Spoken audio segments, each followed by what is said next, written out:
इस देश की महिलाओं को पढ़ने लिखने का अधिकार दिया, शूद्र समाज को भी स्कूल जाने का, पढ़ने लिखने का अधिकार दिया। वर्ग विशेष के लोग हमें सम्मान देने के पक्षधर में नहीं है। आज भी कुछ लोग महिलाओं को मारना, पीटना, प्रताड़ित करना अपना धर्म मानते हैं। जात पात, छुआछूत, ऊंच नीच का जो घिनौना स्वरूप था उसको भी प्रस्तुत किए। आप सब जानते हैं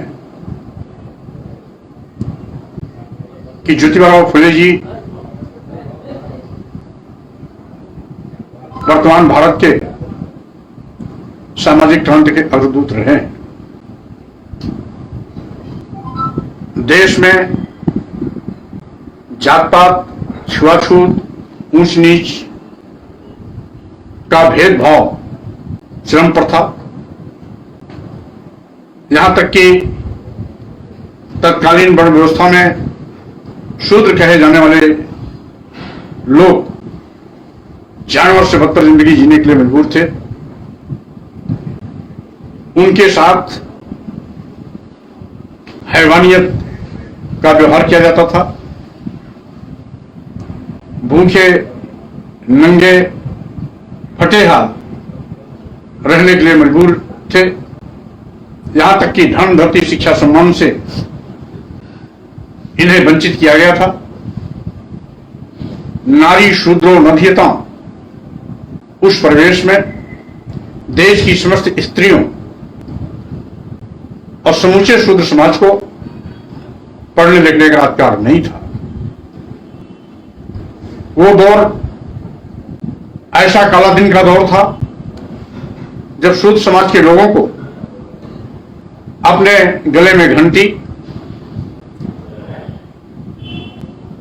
और हाड़ी लटकानी पड़ती थी, जिससे कि कोई राह चलते यदि कहीं थूकने की आवश्यकता हो तो अपने हाड़ी में थूके, सड़क पर न थूके, नहीं तो ऊंची जात के लोग अपवित्र हो जाते थे। कमर में पीछे झाड़ू बांधनी पड़ती थी, जिससे कि शूद्र जिस रास्ते से जाए उसके पैर का निशान मिटता जाए, उस पर ऊंची जात के लोगों का पैर न पड़े, अन्यथा वो अपवित्र हो जाता था। ऐसे ही परिदृश्य में घंटी कमर की इसलिए बजानी पड़ती थी जिससे कि जिस रास्ते से शूद्र समाज जाए ऊंची जात के लोगों को एहसास हो जाए कि इधर से कोई शूद्र समाज का व्यक्ति जा रहा है, वो रास्ते से हट जाए, अन्यथा शूद्र समाज की परछाई उस पर पड़ने का डर और अपवित्र होने का डर था। ऐसे ही दौर में सामाजिक परिवर्तन के महानायक ज्योतिबा फुले जी का प्रादुर्भाव हुआ। उन्होंने इस भेदभावमूलक समाज को खत्म करने का संकल्प लिया। यद्यपि बहुत से झंझावात उनको झेलने पड़े, उनको यथार्थवादी ताकतों ने उनके पिताजी से और परिवार से भी अलग कर दिया। दर दर ठोकने खाने की नौबत भी आई। और साथ ही साथ मैं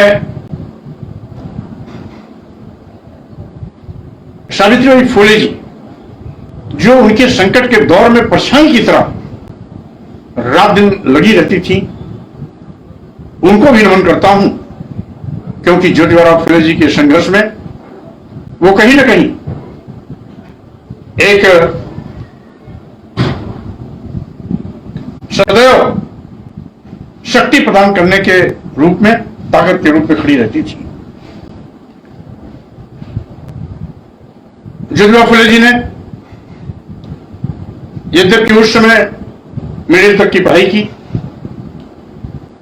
मराठी और अंग्रेजी के अच्छे ज्ञाता भी थे, हिंदी का भी बहुत अच्छा ज्ञान था। और उस समय इन तमाम सामाजिक कुरीतियों को दूर करने के लिए कई बार अंग्रेजी हुकूमत से उनको वार्ता के लिए आमंत्रित किया गया। और जब जब अंग्रेजों के साथ उनकी बैठक हुई, भारतीय सामाजिक परिवेश में जात पात, छुआछूत, ऊंच नीच का जो घिनौना स्वरूप था उसको भी प्रस्तुत किए। और विशेष रूप से उस समय तत्कालीन परिस्थितियों में शूद्र समाज के साथ जो अमानवीय व्यवहार किया जाता था, पशुवत व्यवहार किया जाता था, हैवानियत सा सलूक किया जाता था, उनकी आप बीती भी मजबूती के साथ बात को रखते थे। और उसी का नतीजा हुआ कि उनकी बातों को ध्यान में रख करके अंग्रेजी हुकूमत ने आगे चलकर इस देश की महिलाओं को पढ़ने लिखने का अधिकार दिया, शूद्र समाज को भी स्कूल जाने का, पढ़ने लिखने का अधिकार दिया। स्त्री शिक्षा के स्कूल की शुरुआत 1848 में पूना में ज्योतिबा फुले जी ने पहला महिला विद्यालय के रूप में स्थापित किया। और यही नहीं, तत्कालीन परिवेश में और भी समाज सुधारक पैदा हुए, जिसमें राजा राम मोहन राय के अथक प्रयास और मेहनत से सती प्रथा का भी खत्म हुआ। इसके साथ ही साथ अनुसूचित जात, अनुसूचित जनजाति के लोगों को सत्ता शासन में सहभागीदार बनने और साथ ही साथ पढ़ने लिखने और कुर्सी पर बैठने का अधिकार भी अंग्रेजों ने जारी किया। इसके साथ ही साथ ऐसे ही प्रदेश में उनके पच्चीनों पर चलते हुए छत्रपति साहू जी महाराज ने 1902 में सबसे पहले आरक्षण की व्यवस्था भी अपने सरकार में की। और उसी परिदृश्य में ज्योतिबा फुले जी के अंतिम समय में बाबा साहब डॉक्टर अंबेडकर भीमराव का भी प्रादुर्भाव हुआ, जन्म हुआ। और जब बाबा साहब डॉक्टर अंबेडकर जानने बूझने लायक हुए तो उन्होंने अपना सामाजिक राजनीतिक गुरु ज्योतिबा फुले को मान करके उस सामाजिक क्रांति के आंदोलन को आगे बढ़ाने का निर्णय लिया। हमारे तमाम महापुरुषों ने जो तमाम समाज को सम्मान, स्वाभिमान, धन, धरती, शिक्षा, सम्मान से लैस कराने के लिए संघर्ष किया, उसी का नतीजा हुआ कि एक एक करके सारे हक, हकूक, अधिकार अंग्रेजी हुकूमत शासनादेश के माध्यम से इस दबे पिले पीड़ित शोषित समाज को देने का काम किया। आगे चल करके जब हमारे देश के तमाम स्वतंत्रता संग्राम सेनानियों, तमाम अमरवीर सपूतों, शहीदों के बलिदान, त्याग, संघर्ष से सुभाष चंद्र बोस, राष्ट्रपिता महात्मा गांधी के नेतृत्व में देश आजाद हुआ, संप्रभु राष्ट्र भारत बना। बाबा साहब डॉक्टर अंबेडकर को भारतीय संविधान तैयार करने का मौका मिला। उनकी मसविदा कमेटी के सारे साथियों के साथ लंबा बातचीत करके, राय विमर्श करके अंतिम रूप से जो संविधान का रूप दिया, उसे इस देश के प्रथम राष्ट्रपति डॉक्टर राजेंद्र प्रसाद जी को सौंपा। और जिसमें सामाजिक क्रांति के महापुरुषों के द्वारा संघर्ष किए गए तमाम करुणा, मैत्री, बंधुत्व पर आधारित समाज की रचना के साथ साथ धन, धरती, शिक्षा, सम्मान और शूद्रों पढ़ने लिखने का अधिकार, सम्मान स्वाभिमान के साथ रहने का अवसर, समता का अधिकार, ये सारे के सारे अधिकार भारतीय संविधान के माध्यम से मौलिक अधिकार के रूप में सबको मिले। आज इन्हीं महापुरुषों के संघर्ष के बदौलत हम वर्तमान में सम्मान स्वाभिमान की जिंदगी गुजर बसर करने का अवसर पा रहे हैं। यही नहीं, सभी क्षेत्रों में समान रूप से आगे बढ़ने का भी अवसर भारतीय संविधान के रूप में आज हमें मिल रहा है। ऐसे अवसर पर स्वाभाविक रूप से जब हम उनका जन्मदिन मनाते हैं तो उस अतीत को भी पूजने का अवसर मिलता है,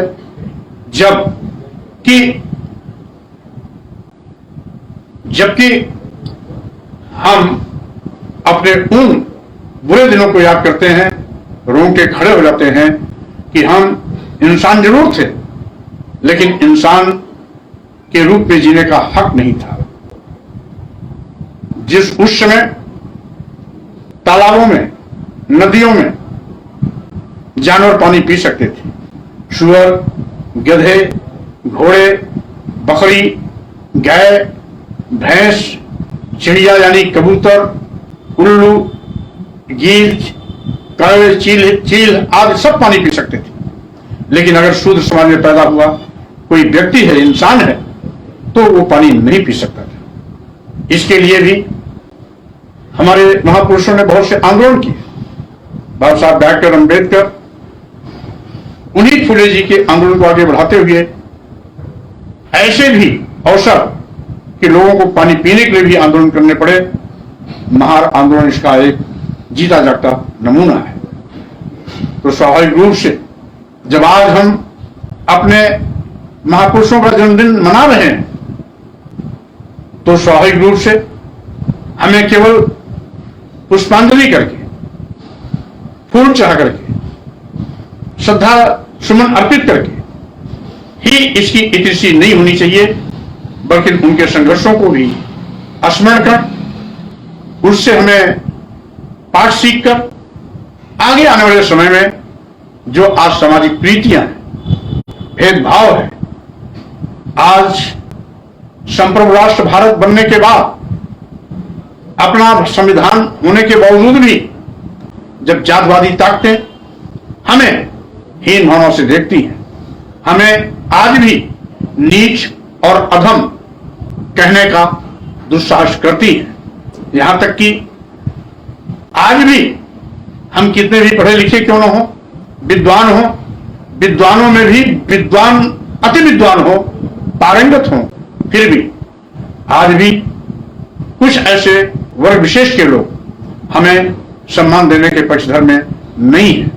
आज भी कुछ लोग महिलाओं को मारना, पीटना, प्रताड़ित करना अपना धर्म मानते हैं। ये क्या विडंबना है, जिस देश में हम यत्र नार्यस्तु पूजन्ते रमन्ते तत्र देवता की बात कहते हो, उसी देश में आज भी कुछ बिगड़ी मानसिकता के लोग महिलाओं को, स्त्रियों को, नारी समाज को मारने, पीटने और प्रताड़ित करने के पक्षधर हैं। यही नहीं, जहां आज भारतीय संविधान इस बात की स्पष्ट निर्देश देता हो कि हम धर्म, जाति, लिंग, जन्म स्थान के आधार पर किसी के साथ भेदभाव नहीं कर सकते हैं, उसके बावजूद कुछ लोग धर्म की दुहाई दे करके आज हमें जातसूचक शब्दों का प्रयोग कर नीच और अधम कहने से हिचकिचाते नहीं है।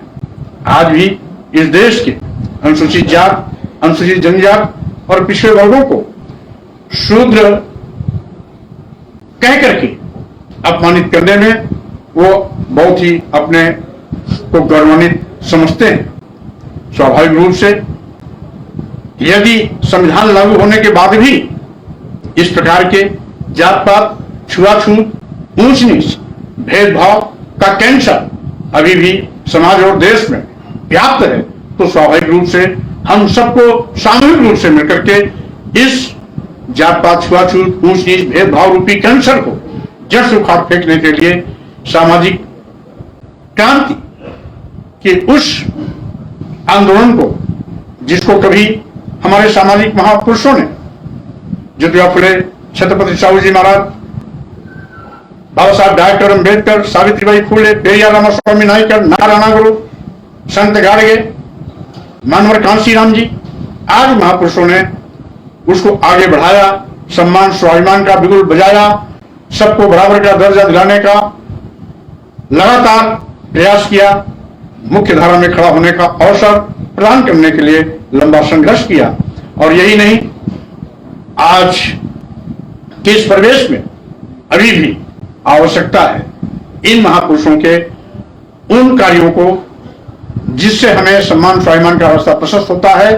आज भी कहीं न कहीं कुछ न कुछ व्यवधान बन करके यथार्थवादी ताकतें उसमें अड़ंगेबाजी करती हैं, तो उसे भी हमें शांतिपूर्ण तरीके से निवारण करना है, समस्या का हल करना है और देश के समस्त बुद्धिजीवियों के साथ राय विमर्श चर्चा करके सम्मानजनक रास्ता निकालकर आगे बढ़ने का प्रयास करना है, जिससे कि देश के उन तमाम स्वतंत्रता संग्राम सेनानियों, अमरवीर सपूतों, शहीदों, हमारे स्वतंत्रता संग्राम के अग्रणी कतार के बड़े नेताओं,